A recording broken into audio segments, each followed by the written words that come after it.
आदरणीय साथ संगत जी, बड़े प्यार से कहना धन निरंकार जी। साथ संगत जी, पुरातन महापुरुषों ने जो जो अनुभव किए उन्हीं का वर्णन सब धर्म ग्रंथों में किया गया है। वे सभी कर्तव्य कर्म हैं, मानने योग्य हैं।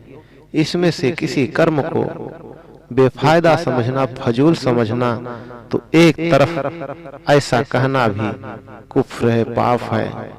लेकिन जिस तरह बिना समझे किसी चीज का इस्तेमाल करना नुकसानदेह भी हो सकता है, हानिकारक भी हो सकता है, इसी तरह इन कर्मों की सही भावना न समझने से भूल भी हो सकती है। जैसे दूध और घी जैसी अमृत चीजें भी सदा फायदा नहीं करती, बल्कि कभी-कभी जानलेवा भी साबित हो जाती हैं। इसलिए कर्मों की भावना से वाकिफ होना जरूरी है। कुछ कर्म हमें ईश्वर प्राप्ति की प्रेरणा देने वाले हैं, धार्मिक रुचि बढ़ाने वाले हैं, पर ज्यादातर कर्तव्य कर्मों का संबंध हमारी समाजी, मजलिसी, माली और सयाई यानी कि सामाजिक, पारिवारिक, आर्थिक एवं राजनीतिक जिंदगी से है। इनका हमारी रूह से, हमारी आत्मा से कोई संबंध नहीं है। हम इन्हें ख्वामख्वाह धर्म से जोड़ देते हैं, अकारण ही धर्म से जोड़ देते हैं, परमात्मा से जोड़ देते हैं, जिससे फायदे के बजाय नुकसान होने का डर होता है। मिसाल के तौर पर व्रत, हवन, गौरक्षा, पाठ और तीर्थ यात्रा आदि जैसे कर्मों का संबंध हमारी रूह से नहीं, बल्कि हमारी दुनियावी जिंदगी से है। सेहत, हवा की शुद्धि, पैदावार, इतिहास और भूगोल की जानकारी इन कर्मों के बिना मुश्किल है। हमें जिंदा रहने के लिए इनकी जरूरत है, इसलिए ये कर्म बहुत जरूरी है। निरंकारी मिशन इन कर्मों को छोड़ने की, त्यागने की सलाह नहीं देता, लेकिन यह जरूर कहता है कि इन्हें इनकी असलियत से वाकिफ होकर अर्थात जानकर करो। साथ संगत जी, भूख लगना अच्छी चीज है, लेकिन यदि भूख मिटाई न जाए तो जान भी जा सकती है।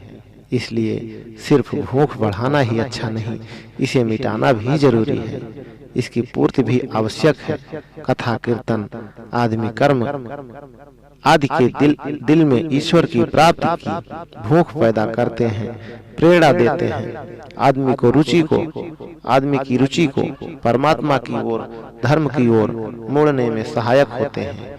इसलिए ये जरूरी है।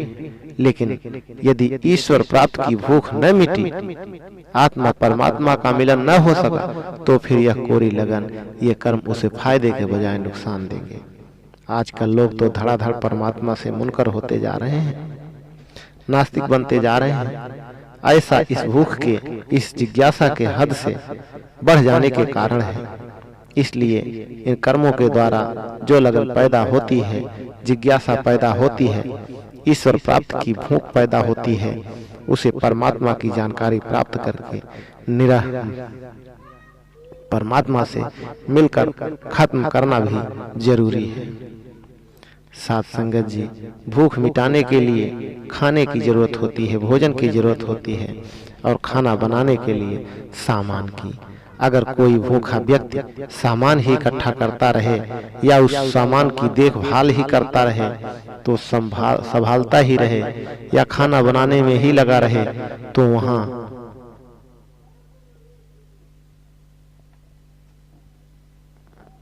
कितने ही दिन जी पाएगा वो व्यक्ति।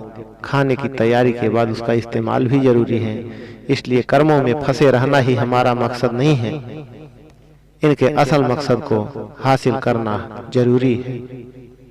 कर्मों का मकसद ईश्वर प्राप्ति है, इसलिए इन कर्मों में ही नहीं उलझे रहना चाहिए, निरंकार दातार को प्राप्त भी करना है। साथ संगत जी, वैसे तो कर्म अहंकार ही पैदा करते हैं, लेकिन यदि इन कर्मों को कई साल करने पर भी ईश्वर प्राप्त न हो सके, केवल दिल में इन कर्मों का फल पाने का, ईश्वर प्राप्ति का ख्याल ही आ जाए, तो उसके लिए कर्म मुबारक हैं, क्योंकि फिर वह बेचैन हो उठेगा। अपने कर्मों से मकसद को प्राप्त करने के लिए, ईश्वर प्राप्ति के लिए उसकी लगन बढ़ जाएगी, जिज्ञासा बढ़ जाएगी और वह इसकी पूर्ति के लिए हाथ पांव हिलाएगा, ब्रह्मज्ञानी महात्मा को ढूंढेगा।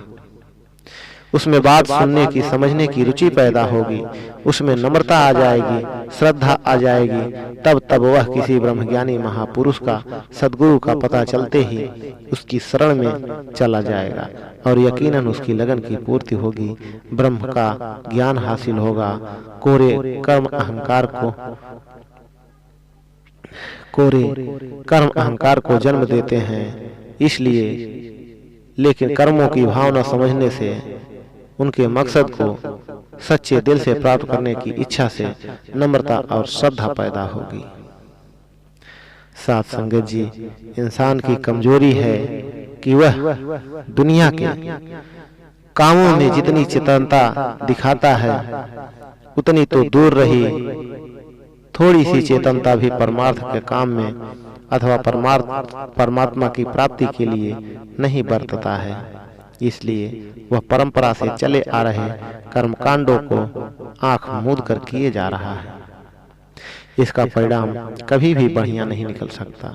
इससे तो परेशानी और भी बढ़ जाती है, क्योंकि रूढ़िवादी कर्मकांडों से कभी भी हमें आत्मिक आनंद नहीं मिल सकता। सभी संतों, महात्माओं, ब्रह्मज्ञानियों और पीर पैगंबरों ने बाहरी दिखावे वाले कर्मकांडों के लिए यही कहा है कि कर्मकांड शरीर से संबंधित है, आत्मा से नहीं। इनसे जीवन में सांसारिक गुण तो आ सकते हैं, लेकिन आत्मा को शांति और मुक्ति नहीं मिल सकती।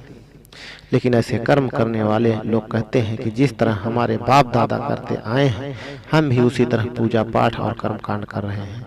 इसके अलावा हमें और कुछ करने की जरूरत नहीं है। संसार में जब हम कोई काम करते हैं तो यह नहीं कहते कि हमारे बाप दादा जो करते आए हैं हम भी वही करेंगे। इसके उलट हम यह देखना जरूरी समझते हैं कि जो काम हम कर रहे हैं उससे हमें लाभ भी होगा या नहीं। लेकिन परमार्थ के काम में हम आंखें बंद करके वही कुछ करते चले जाते हैं जो हमारे बाप दादा कर रहे थे। उन्हें हम रिवाजन अपने जीवन में अपना लेते हैं। इसका लाभ या हानि क्या है यह हम नहीं सोचते। इस बारे में एक मिसाल मिलती है। एक खानदान में किसी की शादी हुई। जब बहू अपनी ससुराल पहुंची तो घर में प्रवेश करते समय एक बिल्ली सामने आ गई।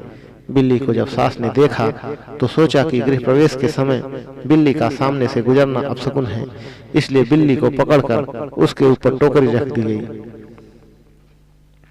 और बिल्ली को टोकरी के नीचे दबा दिया। बहू बड़े गौर से देख रही थी कि मेरे गृह प्रवेश के समय मेरी सास ने बिल्ली को टोकरी के नीचे दबाया है।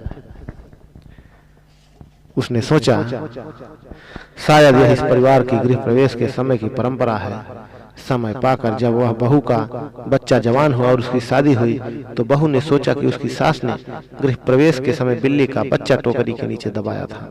अगर मैं ऐसा नहीं करूंगी तो शायद कोई अपशकुन हो जाए। इस भ्रम में पड़कर उसने भी अपने बेटे की बहू के गृह प्रवेश के समय एक बिल्ली को पकड़कर टोकरी के नीचे दबा दिया। अंधविश्वास इसी तरह जन्म लेते हैं। आज भी संसार में ऐसे अंधविश्वासों की कमी नहीं। हमने मुफ्त के बंधन बना लिए हैं, कर्मकांड अपना लिए हैं जिनका परमात्मा के ज्ञान से, भक्ति से बिल्कुल संबंध नहीं। जरूरत इस बात की है कि हर कर्म को उसकी सही भावना समझकर अपनाएं। यूं ही अंधविश्वास में न फंसे रहें। बड़े प्यार से कहा, धन निरंकार जी।